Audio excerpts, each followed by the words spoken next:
bombastic side eye, criminal offensive side eye.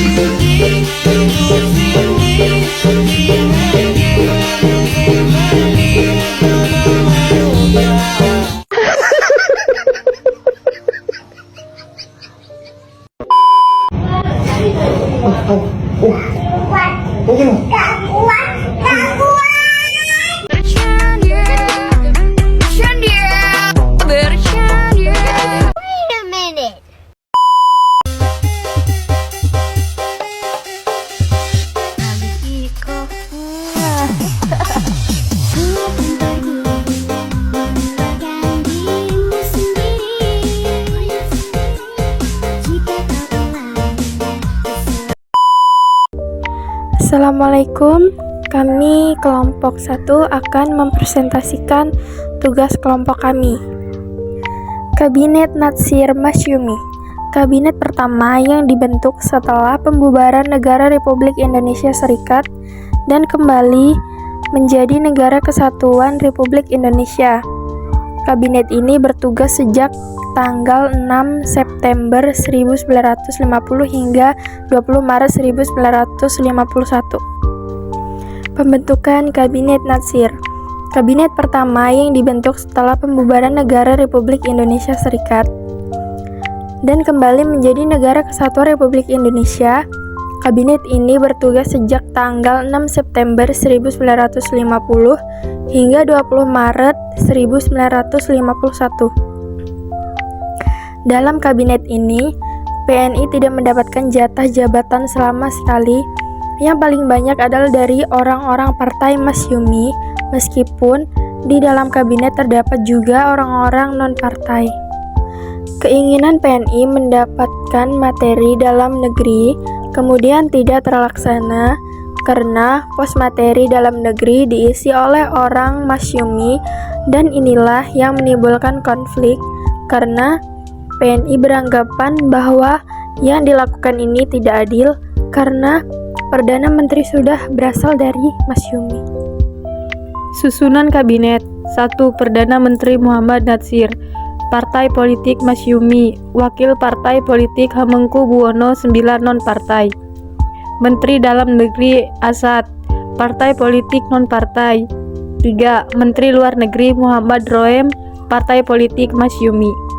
4. Menteri Keamanan Rakyat Abdul Halim, sampai 17 September 1950, Partai Politik non-partai. Menteri Keamanan Rakyat Muhammad Natsir sejak 17 Desember 1950, Partai Politik Masyumi. 5. Menteri Kehakiman Wongso Negoro, Partai Politik VIR. 6. Menteri Perancangan MA Velauvesi, Partai Politik Praksi Demokratik. 7. Menteri Keuangan Syarifuddin Prawinegara, Partai Politik Masyumi. 8. Menteri Perindustrian dan Perdagangan Sumitro Joyo Kusumo, Partai Politik PSI. 9. Menteri Pertanian Tandiono Manu, Partai Politik PSI. 10.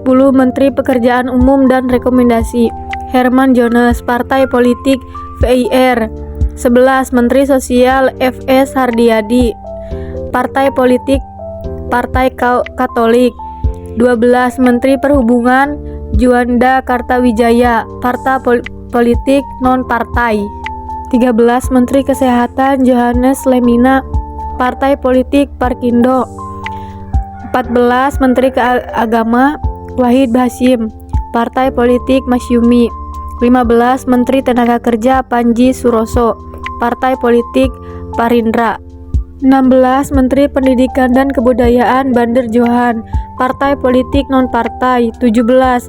Menteri Negara Harsono Tadjokominoto sampai dengan 31 Desember 1950, Partai Politik P. Dan ini dia foto-foto sejarah Kabinet Natsir.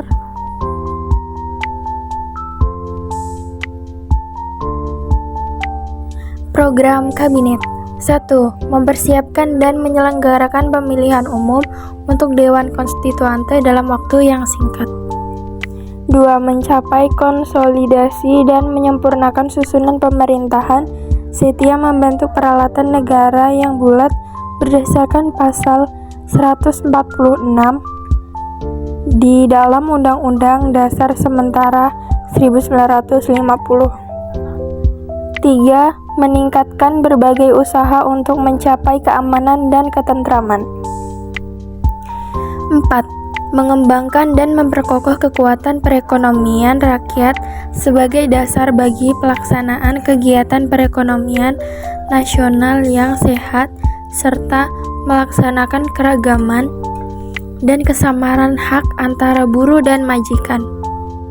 5. Membantu pembangunan perumahan rakyat serta memperluas berbagai usaha untuk meningkatkan kualitas manusia dalam hal kesehatan dan kecerdasan.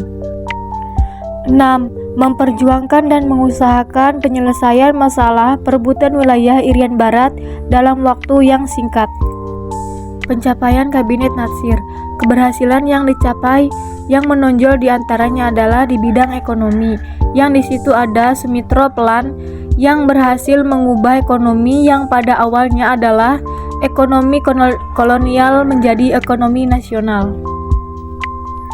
Selain itu, Indonesia juga berhasil masuk PBB dan terjadi rundingan antara Belanda dan Indonesia mengenai masalah Irian Barat untuk pertama kalinya.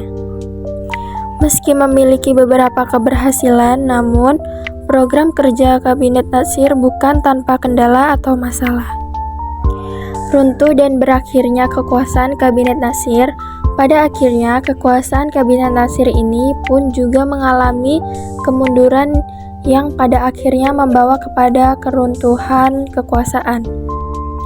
Ada beberapa penyebab yang membuat Kabinet Natsir runtuh dan kehilangan kekuasaan. Penyebab utama dari keruntuhan kabinet ini adalah kegagalan dalam kabinet tersebut dalam menyelesaikan masalah Irian Barat. Kemudian ditambah lagi adanya mosi tidak percaya dari PNI terkait dengan pencabutan peraturan pemerintah mengenai DPRD dan DPRDS.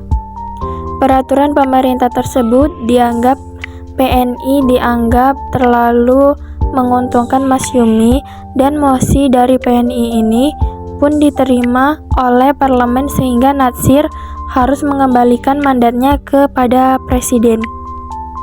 Selain mosi tidak percaya dari PNI yang disetujui dari parlemen, ada mosi tidak percaya dari parlemen terkait kegagalan Kabinet Natsir dalam perundingan antara Indonesia dengan Belanda terkait Irian Barat.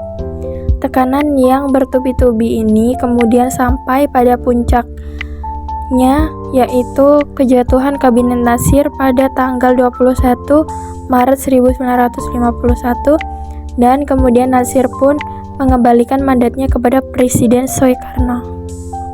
Kesimpulan. 1. Mempersiapkan dan menyelenggarakan pemilihan umum untuk Dewan Konstituante dalam waktu yang singkat. 2. Mencapai konsolidasi dan menyempurnakan susunan pemerintahan serta membentuk peralatan negara yang bulat berdasarkan 146 di dalam Undang-Undang Dasar Sementara 1950. 3. Meningkatkan berbagai usaha untuk mencapai keamanan dan ketentraman. 4. Mengembangkan dan memperkokoh kekuatan perekonomian rakyat sebagai dasar bagi pelaksanaan kegiatan perekonomian nasional yang sehat serta melaksanakan keragaman dan kesamarataan hak antara buruh dan majikan. 5. Membantu pembangunan perumahan rakyat serta memperluas usaha untuk meningkatkan kualitas manusia dalam hal kesehatan dan kecerdasan. 6. Menyempurnakan organisasi angkatan perang dan pemulihan mantan anggota-anggota tentara dan gerilya dalam masyarakat. 7. Memperjuangkan dan mengusahakan penyelesaian masalah perbuatan wilayah Irian Barat dalam waktu yang singkat.